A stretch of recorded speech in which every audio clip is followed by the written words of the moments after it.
অবৈধ গর্ভধারণ করে, কে গো বৈধ অবৈধ গর্ভধারণ করে, কে গো আবার গর্ভে তার সন্তান হত্যা করে, কে গো আবার গর্ভে তার সন্তান হত্যা করে। কেউ জন্ম দিয়ে দেয় রাস্তাঘাট ফেলে, কেউ জন্ম দিয়ে দেয় রাস্তাঘাট ফেলে, হাসরে বিচারে ধরবে খোদা তোরে, হাসরে বিচারে ধরবে খোদা তোরে। দেখুন মায়েদের মর্যাদা আল্লাহ পাক কিন্তু দিয়ে রেখেছে। পাশাপাশি আজকে আমার কিছু ভাইদের জন্য কিছু মায়েদের জন্য এমন অবস্থা হচ্ছে। কেন হবে? আজকে কেমন ভাবে সেই বাচ্চা নষ্ট করছে আমরা দুনিয়াতে দেখছি। 6 মাস 5 মাস যখন বয়স হয়ে যায় গর্ভে পেটে মায়েদের, ওই বাচ্চাকে দেখবেন আমরা কি করি, মেশিনের দ্বারা দেখছি 4টে মেয়ে আছে, আবার একটা মেয়ে। ডাক্তার বাবু আমার মেয়ে বাচ্চাটাকে একটু নষ্ট করার চিন্তা ভাবনা করেন। ডাক্তার বলে না, অন্যায় কাজ করব না। ওই ডাক্তারকে যদি বলা হয় 50,000 দিয়ে দেবো তোমাকে পিছন দিয়ে, তাহলে কি করা হয়? রাজি হয়ে যায়। ওই পেটে উপর দিয়ে ইনজেকশন দিয়ে দিচ্ছে, সন্তানের হাত পা সাফ হয়ে গেছে, মেরে দেওয়া হয়। দেওয়ার পরে তাদেরকে কেটে কেটে হাত কেটে কাঁচি দিয়ে পা কেটে কেটে ছোট ছোট করে বার করা হয়। কি অবস্থা! কেন হবে এগুলো? ফোনে আমি এখনো দেখে দিতে পারি, আমার এই গজলের মাধ্যমে দেওয়া আছে, আমি নিজে ভিডিও করেছি। এই বাচ্চা পড়ে আছে, এই বাচ্চারা থানায় তুলে নিয়ে চলে গেছে। ওই বাচ্চারা কি হবে কি বলবে লিখছে দেখুন।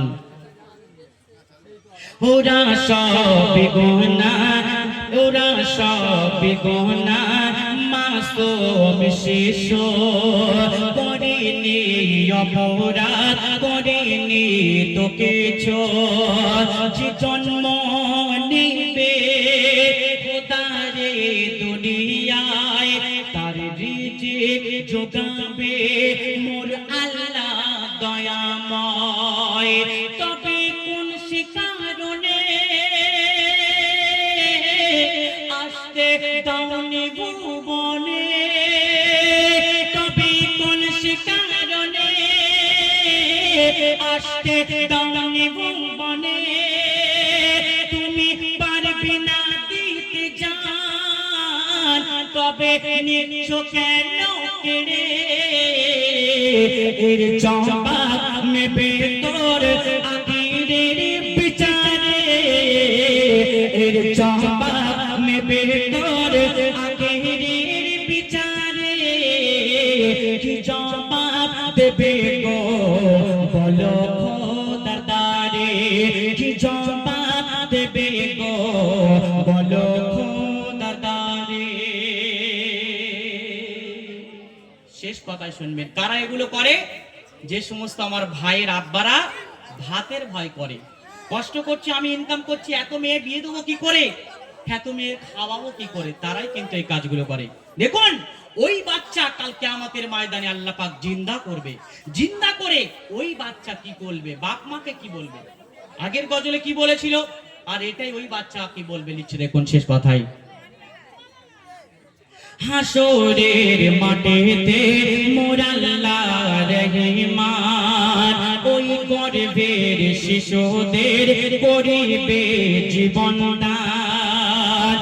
তারা সেদিন বলবে আল্লাহ দয়াময়, আমরা চেয়েছিলাম আসিতে দুনিয়ায়, তবে মোদের বাপ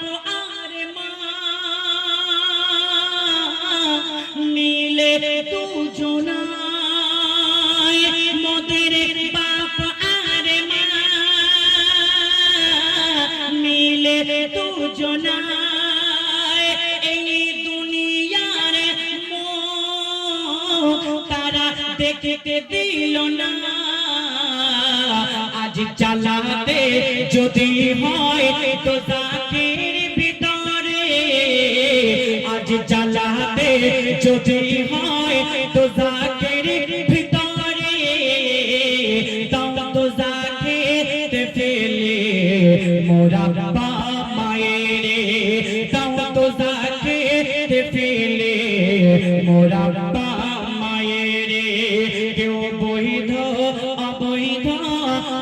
গর্ভধারণ করে গো আবার গর্ভে তার সন্তান হত্যা করে কেউ জন্ম দিয়ে দেয় রাস্তাঘাট পেলে কিশোরের বিচারে ধরবে খোদা তোরে।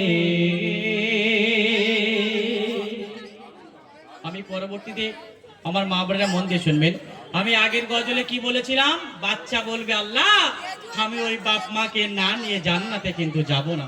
আর এই গজলে কি বলছে, ওই বাপ মাকে দিয়ে আল্লাহ তুমি জাহান্নামটুকু জ্বালাও শুরু করো, ওই আমার বাপ মাকে দিয়ে তুমি জাহান্নামায় দিয়ে দাও।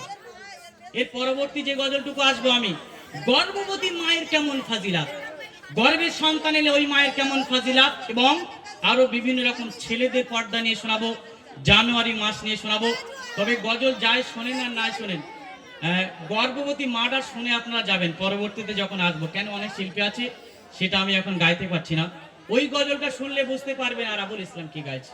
আমার চিন্তাধারা একটু আলাদা, সবসময় আমি নতুন নতুন বার করব, অন্য শিল্পী কি বার করেছে ওটা আমি করব না। আমার সাইফুদ্দিন ভাই যে সমস্ত গজলগুলো বলছে আমি কিন্তু ওগুলো বার করতে পারবো না। তো যাই হোক, যে বোনটা বলেছিল যে মা সুন্দর, কোথায় গেল, এদিকে এসো, টাকাটা নিয়ে যাও।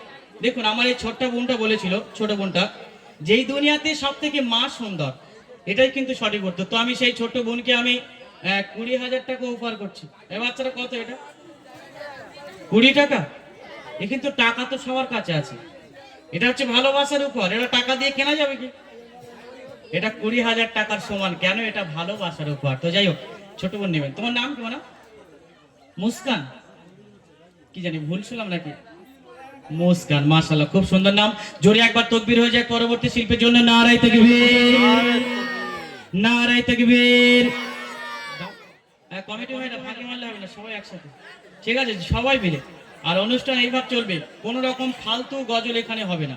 আর ফালতু গজল করলে আমি কিন্তু স্টেজ থেকে নেমে যাব। কেন আমি অনেক জায়গায় যাই, দেখেছি বড় বড় ধাড়ি ধাড়ি মেয়েরা ওঠে, বড় বড় মেয়েরা বাচ্চা বাড়ি রেখে এসে স্টেজে অনুষ্ঠান করতে আসছে। কেন আসবে? মায়েদের আল্লাহ ফুলের মতো সুন্দর, হীরার মতো করেছে, তারা সুন্দর করে থাকবে। হীরা কিনতে গেলে কড়া শাটার তুলতে হয়, শাটারের পর শাটার, দারোয়ানের পর দারোয়ান। আর লোহা কিনতে গেলে এখানে ওখানে পড়ে আছে, ছেলেরা লোহার মতো, মায়েরা হীরের মতো।